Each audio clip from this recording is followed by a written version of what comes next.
Oh, Scarlet Atrium, why am I getting this map so much? It's giving me flashbacks to the Champions Forge broken record player that took Plarium so long to fix. It took them so long, I thought they were actually going to start making the game free-to-play friendly before they fixed it, but they apparently fixed it. Apparently. Anyway, this new map is very boring. It's just a 5v5 map, but CPC fight. CPC fight? I'm going to show you how to play on it. Fair warning, this is my first time making a video like this, and these are going to be my strategies.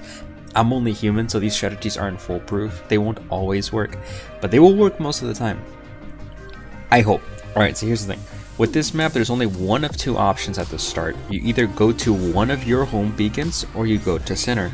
If you go to one of your home beacons, make sure you do so with a dash mech. You can then either go to center, or the enemy's home beacon. There's a clear path that you can take to the enemy's home beacon.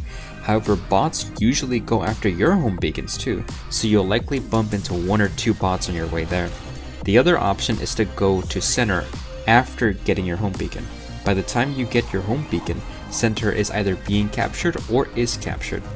If it's in the process of being captured, you can dash and try to stop the process, but will likely die.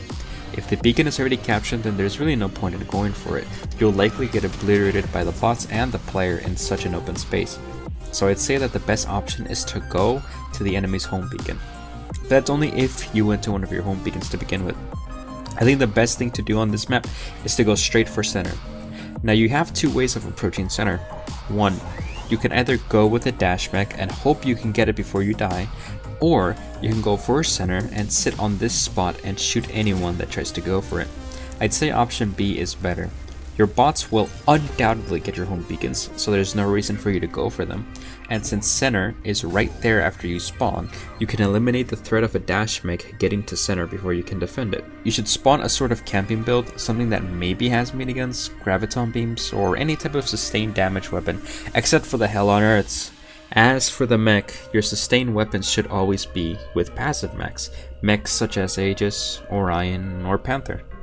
You could also defend it with snipers if you're early to mid game where bots are weak. However, you don't whatsoever want to use missiles. This is because the elevation.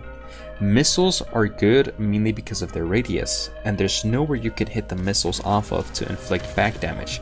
If you want to use missiles, then move up to this position.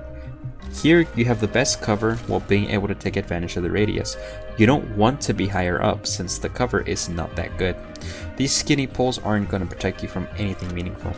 From this view, you can also step back a bit if and when your home beacon starts being taken, because I promise you, bots will take your home beacons more than once on this map.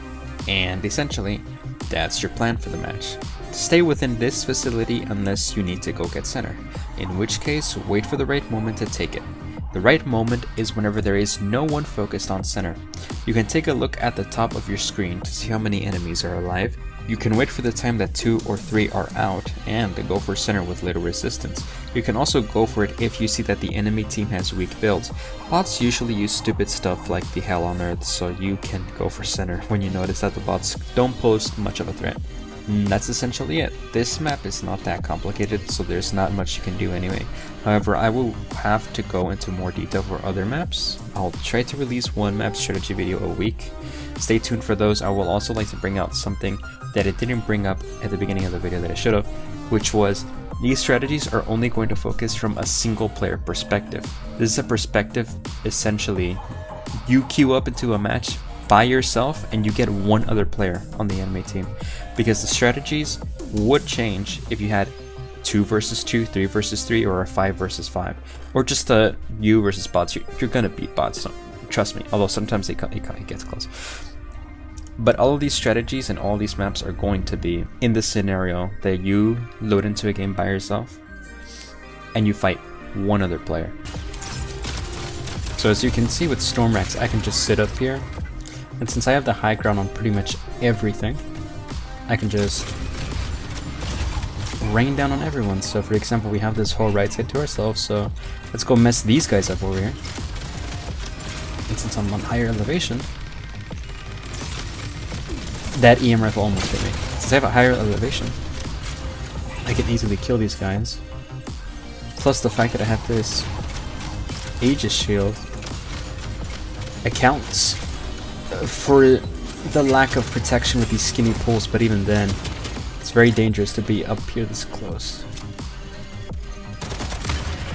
But it is a more aggressive approach that I think would work. How is this thing not dead?